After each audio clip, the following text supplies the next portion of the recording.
Eh bien salut mes technophiles, j'espère que vous allez bien. En ce qui me concerne, je suis prêt à vous présenter la bestiole du moment signée Corsair. Il s'agit d'un clavier à la fois disco et à la fois gamer, conçu pour les professionnels du jeu sur PC. Découvrons donc sans plus tarder le clavier Corsair K70 RGB. Avant toute chose, déballons le produit qui, à notre plus grande surprise, possède le nouveau logo de la gamme gaming de chez Corsair. Beaucoup en ont été déçus, mais de mon côté je le trouve pas si mal que ça. Bref, un design agressif que nous nous empressons d'ouvrir pour pouvoir enfin découvrir ce clavier destiné aux gamers. Le câblage est très costaud, nous aurons la possibilité de le connecter en 2.0 en y reliant les deux ports USB ainsi qu'en 3.0 en reliant qu'un seul. Nous avons de fourni également un repose-poignet détachable muni d'un revêtement très agréable. Ce qui nous intéresse pour bien démarrer avec un tel clavier, c'est tout simplement de télécharger les drivers pour pouvoir enfin faire joujou. Et rassurez-vous, de ce côté-là, vous en aurez pour votre argent. Ce n'est pas seulement le jour de Noël ou de votre anniversaire qu'il vous occupera, non, mais bel et bien le mois entier. Le logiciel est archi complet, je n'ai trouvé aucune combinaison impossible à réaliser. Vous devez vous demander ce que l'on peut faire de si complet, et bien c'est tout simplement un clavier entièrement programmable. Aucune touche n'est mise à l'écart, vous pourrez leur donner la fonction que vous souhaitez, en passant par une simple lettre jusqu'aux touches multimédia.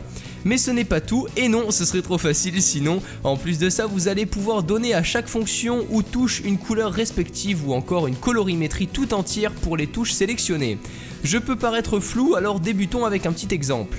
Imaginons que je souhaite illuminer mes touches ZQSD en rouge en permanence, mais les voir apparaître en blanc lors d'une action effectuée sur League of Legends par exemple. Eh bien je n'aurai qu'à passer 5 petites minutes pour configurer le tout et me voilà prêt à attaquer ces sbires. Vous m'avez compris, rien n'est impossible avec ce K70 RGB, à part peut-être une seule chose, l'acheter sans que le porte-monnaie fasse la tête. Vous vous en doutez, un tel clavier ne peut être abordable par monsieur et madame tout le monde, comptez donc environ 150 € pour l'avoir entre vos mains. Beaucoup d'autres options sont encore au rendez-vous, comme à l'arrière où l'on retrouve un BIOS mode qui permettra de désactiver les touches multimédia par exemple pour assurer la compatibilité avec les autres ordinateurs plus anciens.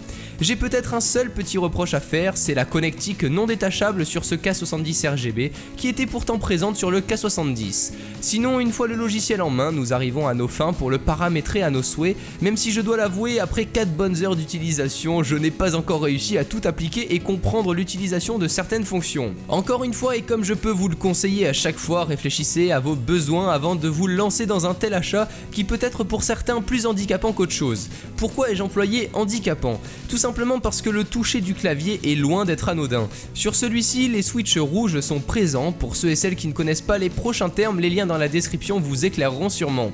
Donc sachant que les switches rouges font partie de ceux qui demandent le moins de pression pour activer la touche, 45 grammes exactement, nous avons donc à la sortie une sensibilité très élevée, un doigt qui dérape lorsqu'on écrit et vous êtes bon pour réécrire votre phrase. Ceci étant une réaction au premier abord mais qui peut vite se transformer en avantage car avec une bonne pratique je peux vous assurer que même Lucky Luke ne sera pas aussi rapide que vous. Comprenez donc bien pour finir qu'il faut être un accro du PC pour pouvoir transformer tous ces petits inconvénients en avantages. Je pense en avoir enfin terminé avec ce produit plutôt costaud à décrire. Toutes les informations sont en description, n'oubliez pas de laisser vos avis, vos remarques sur la vidéo, ainsi que le nom de votre clavier dans les commentaires. Mais en attendant que vous fassiez tout ça, moi je vous dis prenez soin de vous et à la prochaine. Ciao tout le monde.